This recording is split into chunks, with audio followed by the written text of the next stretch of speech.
बारामती तालुक्यातील 13 वर्षीय अल्पवयीन मुलीवर लैंगिक अत्याचार आणि त्यानंतर झालेल्या कथित बेकायदेशीर गर्भपात प्रकरणामुळे संपूर्ण परिसरात खळबळ उडाली असतानाच या प्रकरणाचे धागेदोरे आता फलटणपर्यंत पोहोचल्याचं समोर येत आहे। याचवेळी बारामती शहरात भिगवण रोडवरील नामांकित हॉस्पिटलमधील स्त्री बीच प्रकरण पुन्हा चर्चेत आल्यानं वातावरण अधिकच तापलंय। मिळालेल्या माहितीनुसार संबंधित अल्पवयीन मुलीवर वारंवार लैंगिक अत्याचार झाल्यानंतर ती गर्भवती झाल्याचं उघड झालं। त्यानंतर पुरावे नष्ट करण्याच्या उद्देशानं बेकायदेशीररित्या गर्भपात करण्यात आल्याचा संशय व्यक्त केला जातोय। तपासादरम्यान फलटण शहरातील अहिल्याबाई होळकर चौक, पृथ्वी चौक परिसरातील एका खासगी दवाखान्याचे नाव पुढे आले असून प्राथमिक तपासात डॉक्टर नरुटे यांनी गर्भपात केल्याची शक्यता व्यक्त करण्यात येते आहे। या प्रकरणातील मुख्य आरोपी रवींद्र व्यंकट गारडी, वय वर्ष 48, राहणार कोराळे बुद्रुक, तालुका बारामती याच्यावर गंभीर आरोप होते।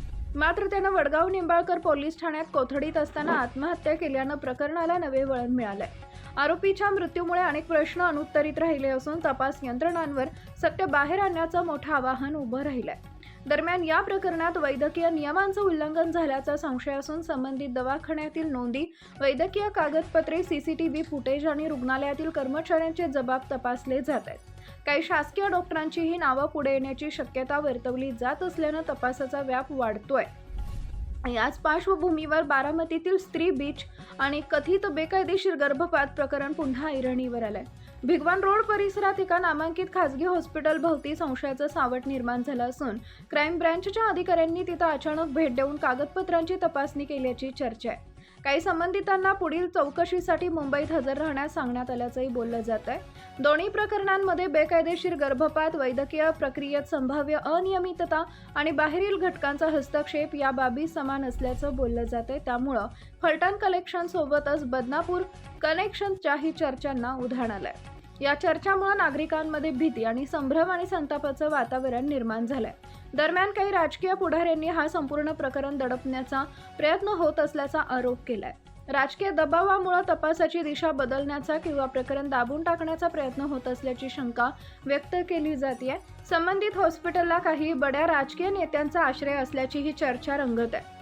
फलटण गर्भपात प्रकरणात पोक्सो कायद्याअंतर्गत गुन्हा दाखल करण्यात आला असून पोलीस आणि आरोग्य विभागाकडून संयुक्त तपास सुरू आहे।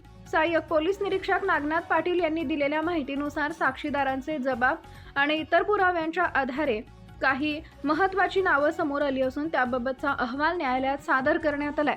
सध्या या दोन्ही प्रकरणांबाबत अधिकृत माहिती मर्यादित असली तरी पुढील काही दिवसात मोठे खुलासे होण्याची शक्यता वर्तवली जाते।